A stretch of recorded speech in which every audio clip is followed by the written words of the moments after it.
Donc on va faire un tour d'horizon. Je vais vous dire, moi, ce qui a retenu mon intérêt dans la lecture du comportement de l'or, de l'once d'or en bourse, et vous livrer mon analyse et les perspectives pour les prochains mois, voire les prochaines années. Les fondamentaux de l'or, finalement, déjà, les grands cycles de l'or, on voit que finalement, c'est présenté comme un actif qui est peu volatile. C'est vrai dans les chiffres, mais on voit qu'il y a quand même des périodes de sa vie où ça peut accélérer à la baisse ou à la hausse très très rapidement. Depuis les années 70, on voit qu'il y a globalement 3 cycles de l'or qui sont des longs cycles, hein, qu'il vaut mieux pas rater. Cette première période, qui est la période inflationniste, la période de la guerre du Kippour en Israël, durant lequel l'or, vous voyez, hein, bon, je sais pas en pourcentage, vous le lisez à droite, les cours, hein, on passe de 36 dollars à 490 dollars, c'est une hausse vertigineuse. Et puis une période de sommeil, ici, qui se termine par la bulle Internet. Alors évidemment, les investisseurs deviennent monomaniaques sur ces valeurs-là.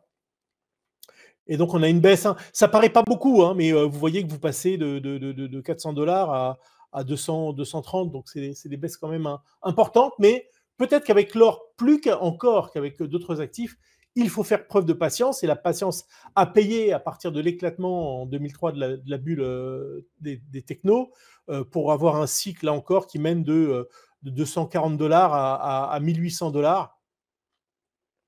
Ici, avec au passage donc la protection par rapport à la bulle, l'éclatement de la bulle, mais également de la bulle des subprimes. Donc on a eu deux boosters importants pour l'or. Et puis depuis, là encore, on est rentré dans une phase de sommeil qui dure quand même plus de 10 ans. Alors évidemment avec quelques phases intéressantes, hein, parce que là encore, entre ces points-là et les points hauts, on gagne 80% approximativement.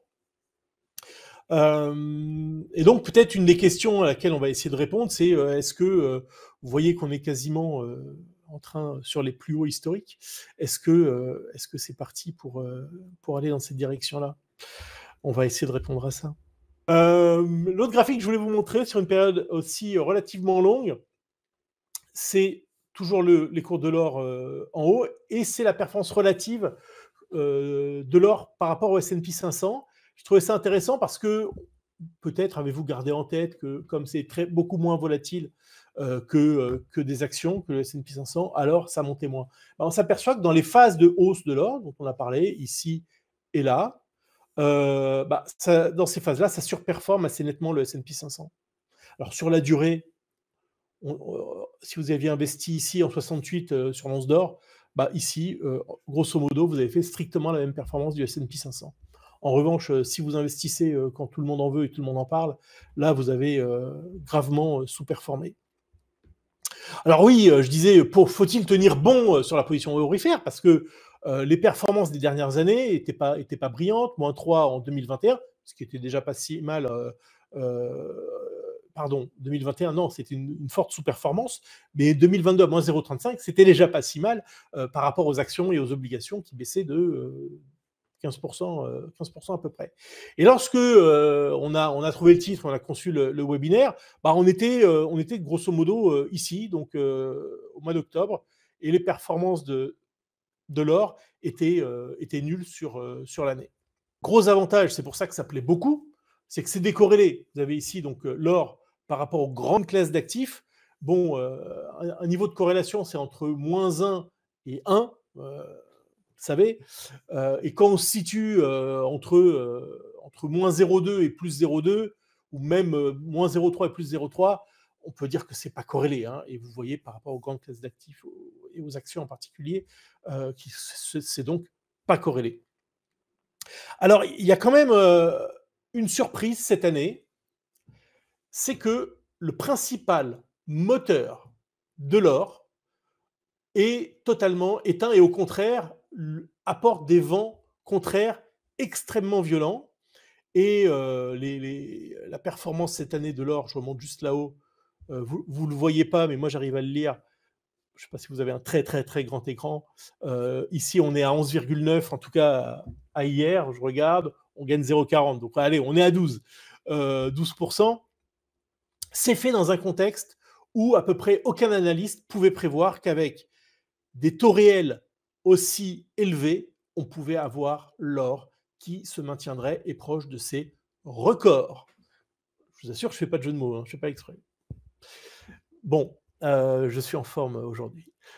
Vous voyez la corrélation extrêmement marquée entre les taux réels en vert, l'once d'or en jaune. J'ai fait un petit graphique de corrélation. Vous voyez que la corrélation est tout le temps très élevée. Sauf que depuis début 2022, la corrélation est quasiment nulle. Et c'est vraiment un phénomène extrêmement exceptionnel. Alors, on va voir qu'en fait, je pense que la hausse de l'or est absolument pas fake. Parce que d'abord, il faut bien voir que cette date de début 2022 coïncide avec le début de la guerre en Ukraine et qu'on a, à mon sens, constitué une prime géopolitique assez durable. Alors, ce qui est intéressant d'aller voir pour affiner l'analyse, c'est d'aller voir qui achète en fait l'or. Et on voit, alors on a les 3 premiers trimestres de chaque année pour pouvoir les comparer aux 3 premiers trimestres 2023. Alors on s'aperçoit que le principal